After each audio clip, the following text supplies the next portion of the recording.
ಇನ್ನು ಟ್ರಾಫಿಕ್ ಪೊಲೀಸರು ಹೊಸ ಯೋಜನೆಗಳ ಮುಖಾಂತರವಾಗಿ ಸಂಚಾರ ಒಂದು ದಟ್ಟಣೆ ಏನಿದೆ ಅದನ್ನು ಕಂಟ್ರೋಲ್ ಮಾಡೋ ವಿಷಯವಾಗಿ ಅದೇ ರೀತಿಯಾಗಿ ಸಂಚಾರ ನಿಯಮಗಳನ್ನು ನೀವೆಲ್ಲರೂ ಪಾಲನೆ ಮಾಡಬೇಕು ಅನ್ನೋ ನಿಟ್ಟಿನಲ್ಲಿ ಹೊಸದಾಗಿ ಟ್ರಾಫಿಕ್ ನಿಯಮಗಳನ್ನು ಎಲ್ಲರಿಗೂ ಕೂಡ ತಿಳಿಸುವಂತಹ ಮತ್ತು ಅರಿವು ಮೂಡಿಸುವಂತಹ ಕೆಲಸವನ್ನು ಮಾಡ್ತಾರೆ. ಈಗ ದೊಡ್ಡವರಿಗೆ ಟ್ರಾಫಿಕ್ ಪಾಠ ಮಾಡಿ ಬೇಯಿಸಿದಂತಹ ಸಂಚಾರಿ ಪೊಲೀಸರು ಈಗ ಶಾಲಾ ಮಕ್ಕಳಿಗೂ ಕೂಡ ಪಾಠವನ್ನು ಶುರು ಮಾಡಿದ್ದಾರೆ. ಟ್ರಾಫಿಕ್ ಸುರಕ್ಷತೆ ಬಗ್ಗೆ ಕೇರ್ ಮಾಡದೆ ಪದೇ ಬ್ರೇಕ್ ಮಾಡ್ತಾ ಇರುವಂತಹ ಅನೇಕರು ಏನಿದ್ದಾರೆ, ಅದರಲ್ಲೂ ಕೂಡ ಕಾಲೇಜು ವಿದ್ಯಾರ್ಥಿಗಳು ಕೂಡ ಇರ್ತಾರೆ. ಅವ್ರಿಗೂ ಕೂಡ 18 ವರ್ಷ ದಾಟಿದ ಮೇಲೆ DL ಬಂದಿರುತ್ತೆ.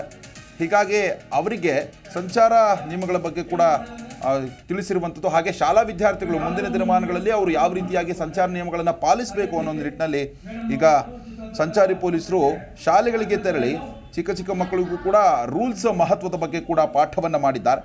ಇನ್ನು ಸಂಚಾರಿ ಪೊಲೀಸರು ಏನು ತಿಳಿಸ್ಕೊಟ್ಟಿದ್ದಾರಲ್ಲ, ಈ ಎಲ್ಲ ನಿಯಮಗಳನ್ನು ಕೂಡ ಎಲ್ಲರೂ ಪಾಲಿಸಬೇಕಾಗತ್ತೆ. ಇಲ್ಲದಿದ್ದರೆ ಸಂಚಾರ ನಿಯಮಗಳನ್ನು ಉಲ್ಲಂಘನೆ ಮಾಡಿದಂತಹ ಸಂದರ್ಭದಲ್ಲಿ ದಂಡ ಬೀಳಬಹುದು, ಇಲ್ಲ ಅಪಘಾತ ಆಗ್ಬೋದು, ನಿಮ್ಮ ಜೀವಕ್ಕೆ ಕೂಡ ಕುತ್ತು ಬರ್ಬೋದು. ಹೀಗಾಗಿ ಶಾಲಾ ಮಕ್ಕಳಿಗೂ ಕೂಡ ಟ್ರಾಫಿಕ್ ಸುರಕ್ಷತೆ ಮತ್ತು ಅದರ ನಿಯಮಗಳ ಬಗ್ಗೆ ಟ್ರಾಫಿಕ್ ಪೊಲೀಸರು ಮನವರಿಕೆ ಮಾಡಿಕೊಟ್ಟಿದ್ದಾರೆ.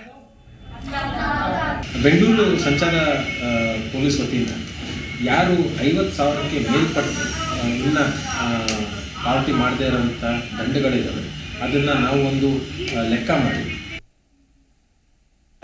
ಹೌದಾ ಏನು ಮಾಡಿದ್ರೆ ಇವಾಗ ಯಾವುದೇ ಒಂದು ನಿಮಗೆ ಒಂದು ಪಾಠವನ್ನು ಮಾಡಬೇಕು ಅಂದರೆ ತರಗತಿಯಲ್ಲಿ ಮೇಡಮ್ನವರು ಒಂದು ಚಿತ್ರದ ಥರ ತೋರ್ಸಕ್ಕೆ ಯಾಕೆ ತರ್ತಾರೆ, ಅದು ನಿಮಗೆ ಸುಲಭ. ಜಿ ಕನ್ನಡ ನ್ಯೂಸ್ ಈಗ ನಿಮ್ಮ ಮನೆಯಲ್ಲೇ ನೋಡಿ. ಎಲ್ಲ ಕೇಬಲ್ಗಳಲ್ಲಿ ಈಗ ಲಭ್ಯ.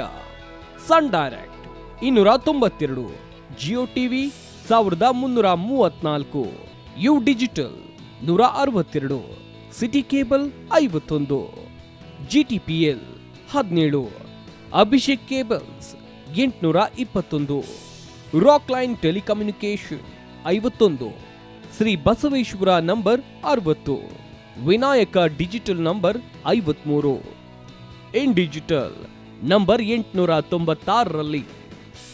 ನಿಮ್ಮಿಸ್ತದ ಜಿ ಕನ್ನಡ ನ್ಯೂಸ್ ನೋಡಿ ಆನಂದಿಸಿ.